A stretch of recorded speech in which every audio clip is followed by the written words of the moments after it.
Voice ക്ലിപ്പുകളായിട്ട് വ്യാപകമായി പ്രചരിപ്പിച്ചുകൊണ്ടിരിക്കുന്നു.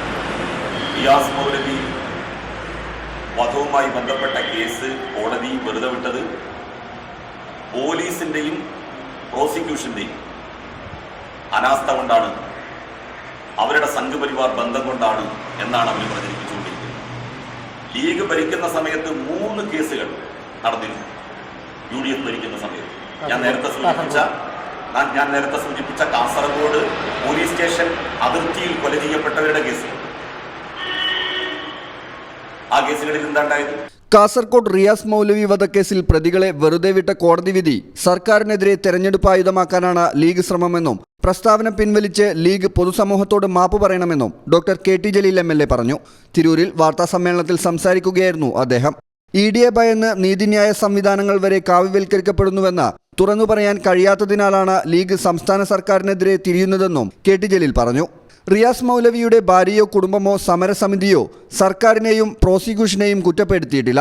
7 വർഷം പ്രതികൾക്ക് ജാമ്യം ലഭിക്കാതിരുന്നത് കേസിൽ സർക്കാർ ശക്തമായ നിലപാടെടുത്തതിനാലാണ്. കോവിഡ് കാലത്ത് പോലും പ്രതികൾക്ക് ജാമ്യം ലഭിച്ചില്ല എന്നത് ശ്രദ്ധേയമാണ്. കേരളത്തിൽ ഇത്തരം കേസ് വേറെ ഉണ്ടോ എന്ന് സംശയകരമാണ്. ലീഗ് ഭരിക്കുന്ന സമയത്ത് 3 കേസുകൾ നടന്നിരുന്നു.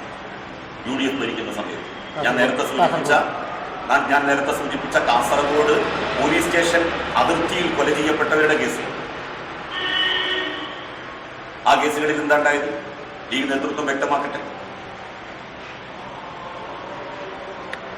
റിയാസ് മൗലവിയുടെ കേസ് കുറ്റവാളികൾ ശിക്ഷിക്കപ്പെടണം എന്നുള്ള നിലക്ക് തന്നെ കഴിഞ്ഞ 7 വർഷമായി കാസർഗോഡ് പോലീസ് സ്റ്റേഷൻ അതിർത്തിയിൽ പിന്നെ ഒരു കൊലപാതകം നടന്നിട്ടില്ല. അതാണ് നിങ്ങൾ മനസ്സിലാക്കേണ്ടത്.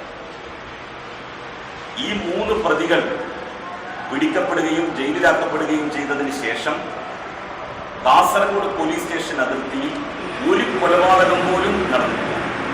ഞാൻ പറയുന്നത് കാസർഗോഡ് ജില്ലയിലെന്നല്ല, കാസർഗോഡ് പോലീസ് സ്റ്റേഷൻ അതിർത്തി. അതിന്റെ തൊട്ട് മുമ്പുള്ള 2009 മുതൽ 2018 വരെയുള്ള 9 വർഷത്തിനിടയിലാണ് 6 കൊലപാതകങ്ങൾ നടന്നത്. 2019 വരെയുള്ള വർഷത്തിനിടയിൽ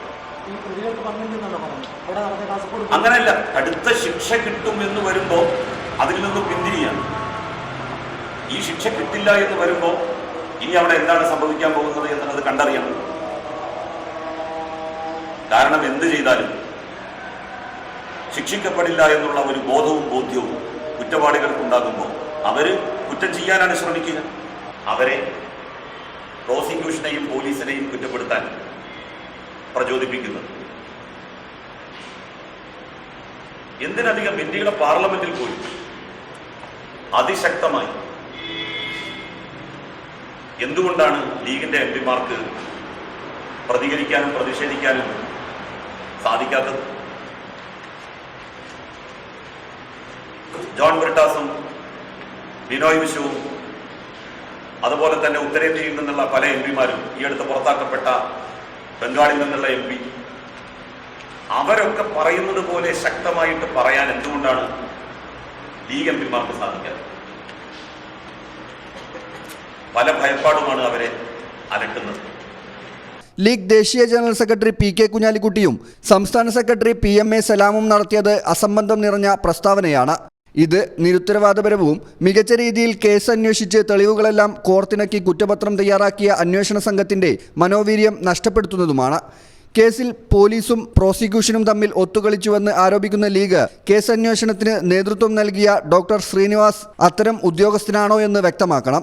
സർക്കാർ താൽപ്പര്യങ്ങൾക്ക് വിരുദ്ധമായി കോടതി വിധി വരുന്നത് ആദ്യ സംഭവമല്ല എന്നുകരുതി അത് ഒത്തുകളിയുടെ ഭാഗമാണെന്ന് പറയുന്നത് അസംബന്ധമാണ്.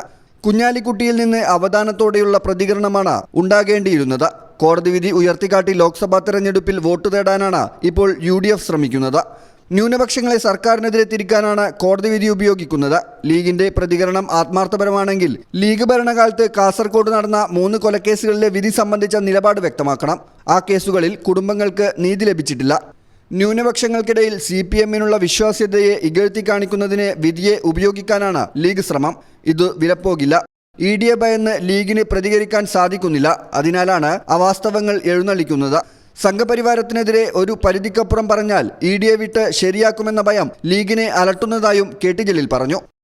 News bureau, Tirur. Al Salama high hospital road, Perinthalmanna.